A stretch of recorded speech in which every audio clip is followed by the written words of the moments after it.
ஆரம்பத்துல என்னமோ அவங்க சாப்பாடு நல்லா தான் இருந்துச்சு. ஆனா போக போக கழுத தேஞ்சு கட்டெருமான மாதிரி சுத்தமா சரியில்லை.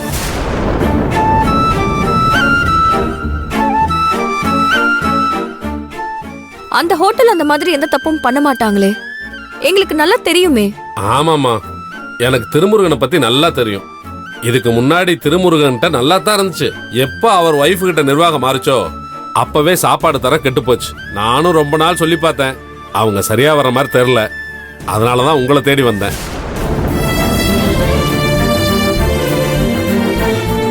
பாத்தியாடி இந்த கீர்த்தி ஹோட்டலை எந்த நிலைமைக்கு கொண்டு வந்து விட்டுருக்கான்னு. விடுங்கம்மா, இத பேசுறதுக்கு இது இடம் இல்ல. நம்ம பொறுமையா இருப்போம். தம்பி, உங்களுக்கு இந்த ஆர்டர் எடுக்க விருப்பம் தானே? அட்வான்ஸ் கொடுக்கவா?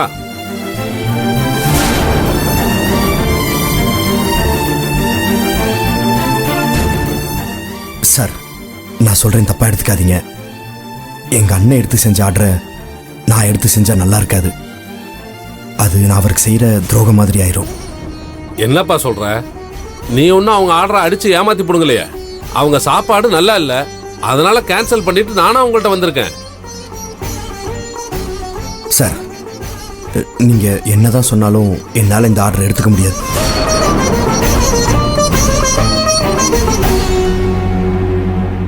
நீங்க வேணா அண்ணன் கிட்ட பேசி சாப்பாட்டை நல்லா கொடுக்க சொல்லுங்க. அதை திருத்தி நல்லா பண்ண சொல்லுங்க. கண்டிப்பா அண்ணன் கேட்பாரு. தம்பி, உங்களால செய்ய முடியலன்னா அதை சொல்லுங்க. நான் யார்கிட்ட பேசணும், எங்க பேசணும்னு எனக்கு புத்தி சொல்லாதீங்க. உங்க அண்ணன் தம்பி பாசத்துக்கு நான் தான் பலிகாடாகணுமா? உங்களை விட்டா வேற ஆளே இல்லையா? ரோட்டு மேல சோத்த போட்டா 1000 காக்கா வந்து நிற்கும். இந்த ஆர்டரை யாருக்கு கொடுக்கணும்னு எனக்கு தெரியும்.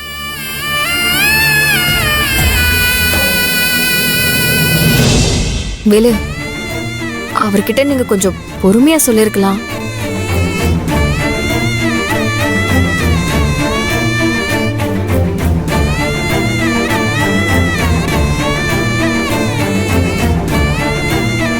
ஏண்டா வேலு, அந்த ஆர்டரை ஏண்டா வேண்டான்னு சொன்ன? தம்பி, டேய், ஒவ்வொரு சின்ன ஆர்டரும் முக்கியம் தானே. திருக்கிட்ட ஆர்டர் கொடுத்தா என்ன, உன்கிட்ட கொடுத்தா என்ன, எல்லாம் ஒண்ணு தானேப்பா. அண்ணனோட ஆர்டரை கேன்சல் பண்ணிட்டு வர்றவர்கிட்ட நான் எப்படி ஆர்டர் எடுக்க முடியும்? நாளைக்கு அண்ணனோட மூஞ்சில நான் எப்படி முழிப்பேன்? என்ன மாப்பிள்ள இது? தொழில்னு வந்துட்டா இதெல்லாம் பார்க்க முடியாது, பார்க்கவும் கூடாது. நீங்க ஒன்னும் உங்க அண்ணன் ஹோட்டலுக்கு போனவங்களை கையை பிடிச்சி இழுத்துட்டு வரலையே. ருசியை பார்த்து வந்திருக்காங்க. இப்படியே ஒவ்வொன்னா தட்டி கழிச்சிட்டு இருந்தா எப்படி தொழில் செய்ய முடியும்? ஏண்டா, நீ சம்பாதிச்சா என்ன, திரு சம்பாதிச்சா என்ன? ஆனா ஒரு பேச்சுக்கு நாளைக்கே அவனுக்கு தொழில் சரியா போகலன்னு வந்து நின்னா நீ அவனை கை தூக்கி விட மாட்டியா? மா, அண்ணங்கிட்ட நான் கை நீட்டி வாங்கலாமா? ஆனா அண்ணன் என்கிட்ட கை நீட்டக்கூடாது. அப்படி ஒரு நிலைமையை நான் உருவாக்க மாட்டேன். இது அண்ணனுக்கு நான் செய்யற உதவி இல்லம்மா, இது என்னோட கடமை. மாப்பிள்ள, நான் என் மனசுல பட்டதை சொல்றேன், நீங்க தப்பா நினைக்காதீங்க. நீங்க உங்க அண்ணன் மேல வச்சிருக்கிற மரியாதையும் பாசத்தையும் நாங்க மதிக்கிறோம். அதுக்காக உங்களை தேடி வந்த ஆர்டரை நீங்க மதிக்காம அனுப்புனது உங்க தொழிலுக்கு செய்யற துரோகம். உங்க அண்ணனுக்கு துரோகம் செஞ்சிடக்கூடாதுங்க நினைப்புல சாப்பாடு போற தொழிலுக்கு துரோகம் செஞ்சிடாதீங்க. அது பெரிய பாவம். அதுக்கப்புறம் உங்க இஷ்டம். மாமா, நீங்க சொல்றது எனக்கு புரியாம இல்ல மாமா. ஆனாலும் என் மனசு அதை ஏத்துக்கல. என்ன மன்னிச்சிருங்க. ஏதோ கெட்ட நேரம். எனக்கு தொழில் சொல்லி கொடுத்த அண்ணனோட ஹோட்டல் இன்னைக்கு இந்த நிலைமையில இருக்கு. அவருக்கு தெரிஞ்சோ தெரியாமையோ அதை தூக்கி நிறுத்துறதுக்கு நான் உதவியா இருப்பேன். இந்த முடிவுல எந்த மாற்றமும் இல்லை.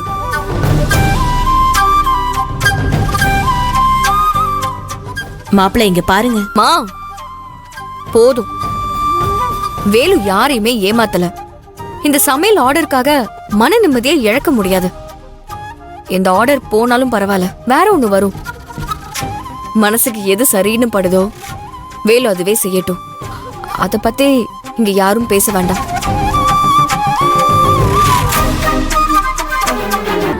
உங்க பேச்ச மதிக்காம போறதுக்கு எல்லாரும் என்ன மன்னிச்சிருங்க. டேய்,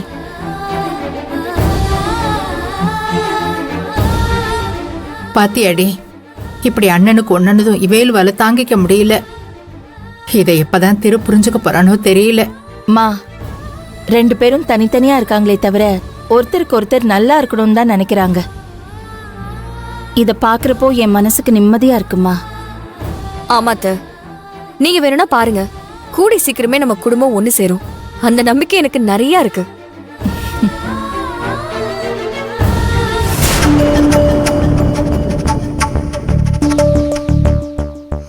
நாம இப்படியே இருந்தா இத்தனை நாள் சம்பாதிச்சு கொடுத்த ஹோட்டலை நடத்த முடியாது. வேற யாரையும் நம்புறதை விட நானே இதை சரி பண்ண ஏதாவது செஞ்சாகணும்.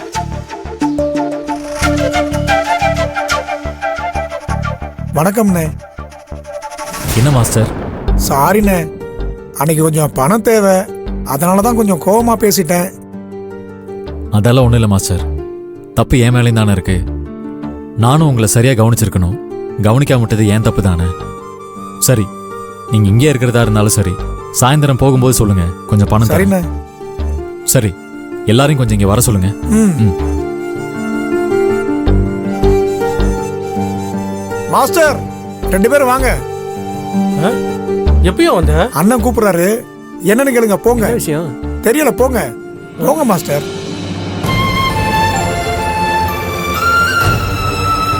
அண்ணே. எல்லாரும் நான் சொல்றதை நல்லா கேட்டுக்கோங்க. உண்மையிலே உங்க மனசுல என்ன இருக்குன்றதை கரெக்டா சொல்லணும், சரிங்களா? நம்ம ஹோட்டல் கொஞ்ச நாள் முன்ன வர நல்ல வியாபாரம் இருந்துச்சு, எப்பவும் பிஸியா இருக்கும், சாப்பிட வரவங்க கூட்டம் லைன்ல இருக்கும். ஆமாவா இல்லையா? ஆமா தம்பி. ஆனா அப்படி இருந்த ஹோட்டல் இன்னைக்கு எப்படி இருக்கு பாருங்க. அதுக்கு என்ன காரணம்? நம்ம எங்க தப்பு பண்ணோம்? தயங்காம சொல்லுங்க. என் மேல தப்பு இருந்தாலும் சொல்லுங்க, செஞ்ச தப்ப திருத்திக்கு தான் கேட்கிறேன். அண்ணே சொல்லுங்க, பயப்படாம சொல்லுங்க. நம்ம ஹோட்டல்ல லாபத்தை பார்க்காம கம்மி விலையில டேஸ்டா கொடுக்கணும்னே. ஆனா நம்ம கடையில விலையும் ஏத்தி டேஸ்டும் கம்மியாயிருச்சு. அதனால தானே கஸ்டமர் வரல. டேஸ்ட் கம்மியானதுக்கு யார் காரணம்? மாஸ்டர் தானே. ஐயோ, அப்படியெல்லாம் இல்லைண்ணே. மளிகை பொருள் மட்டமா வாங்கி கொடுத்தா டேஸ்ட் எப்படிண்ணே வரும்? அப்போ முன்ன மாதிரி நம்ம ஹோட்டலோட டேஸ்டும் சரியில்லை, குவாலிட்டியும் சரியில்லை. வேற என்னெல்லாம் சரியில்லை சொல்லுங்க. நான் சொல்லவா? ஆனா நீங்க கோவப்படக்கூடாது மாஸ்டர். எதுவா இருந்தாலும் சொல்லுங்க, நான் ஒன்றும் நினைக்க மாட்டேன். முன்னெல்லாம் வேலும் செல்வி இருந்தப்ப நம்ம ஹோட்டலுக்கு வர கஸ்டமரை விழுந்து விழுந்து கவனிப்பாங்க. அவங்க ஏழையா பணக்காரங்களா எதுவும் பார்க்க மாட்டாங்க. அவங்களுக்கு எல்லாருமே ஒண்ணுதான். வேலை செய்யற எங்களையும் சரிசமமா நடத்துவாங்க, நல்ல மரியாதை கொடுப்பாங்க.